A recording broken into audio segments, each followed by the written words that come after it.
The Deputy Minister of Public Works has expressed outrage that the Park Road Police Station in Bloemfontein remains a construction site. The project to renovate the police station started in 2016 and has seen 3 contractors abandon that project. Deputy Minister Sihle Zikalala confirmed that so far 51 million rand has been paid.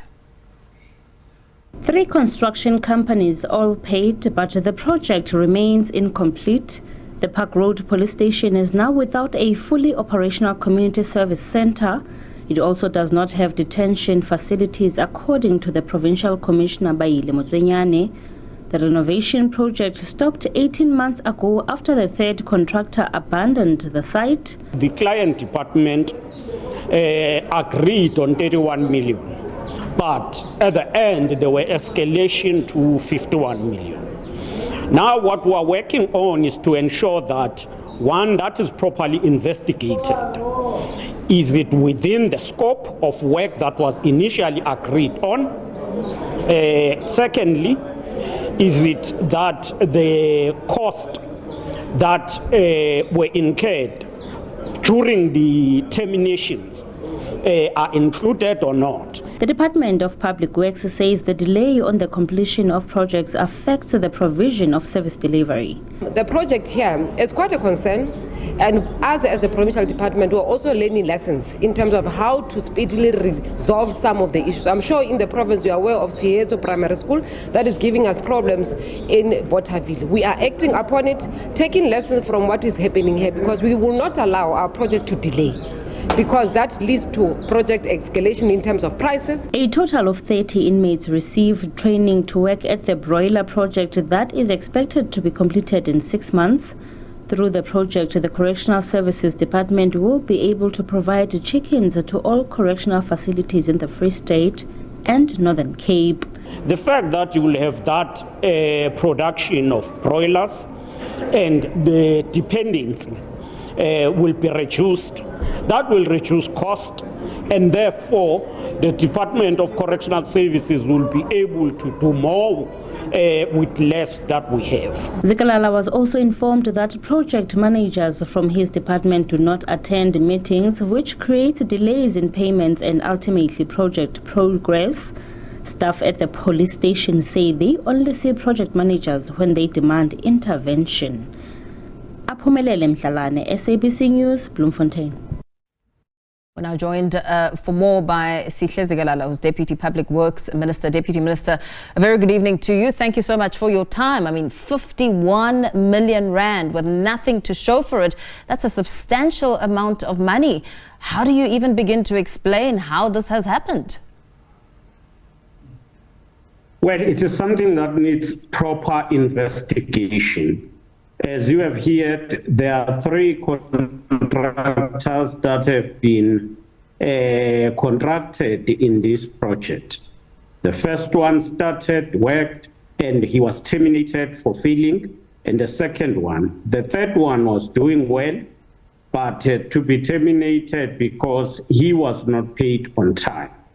Now, these are things we must investigate, and these are things that also comes from implementing agencies that sometimes get contracted by the department.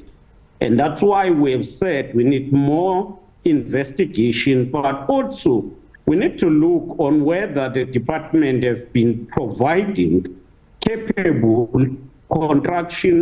construction project management or not.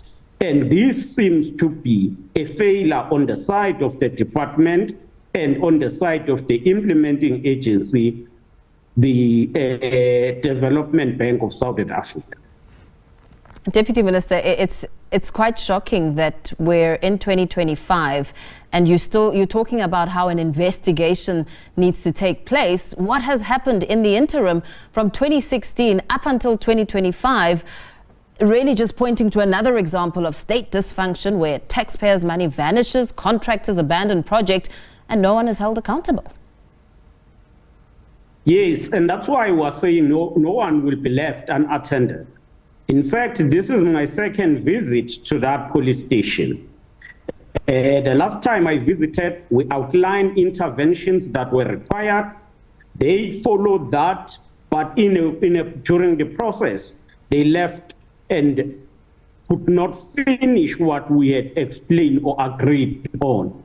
And that's why we're saying we must be decisive, because there are those who are in the state, but we are undermining the capacity of the state to deliver. Why were 3 contractors allowed to take over this project, abandon it, without your department enforcing penalties or even legal consequences? I mean, that in itself is also a big question mark. Is there any action, as you and I speak, being taken at all against them, or is this matter just going to slide? No, we are going to follow.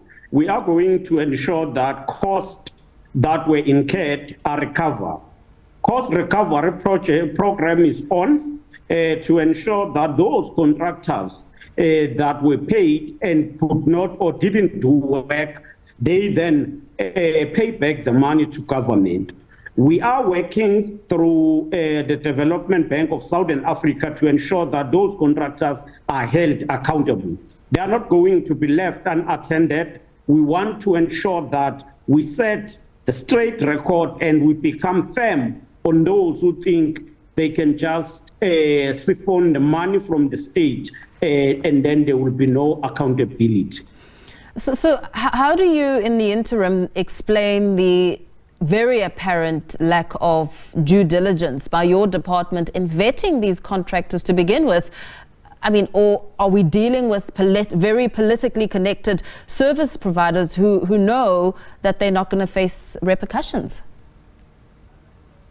No, these were contractors that were appointed independently, not even by the department, but by DBSA. And they were monitored by DBSA. Ours was to ensure project management, which our officials didn't do well. And that's why we are saying they should be held accountable.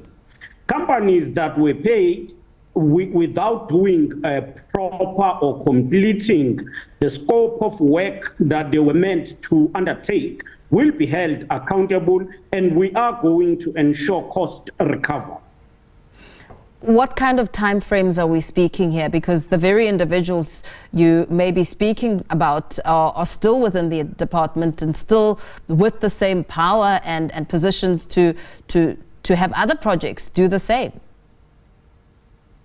Well, we've established the process to follow up on completing this project. Mm-hmm. We have agreed on quarterly reports where we engage with the client department and where we give a detailed feedback. We've agreed that this project will be enlisted in the war room of the department to be tracked on weekly basis, and we will get report on monthly basis.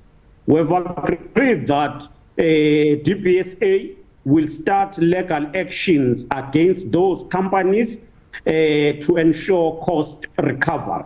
We've agreed that internally, we will have a process of consequence management to establish as to who was responsible for the negligence and not giving leadership that was expected in this project.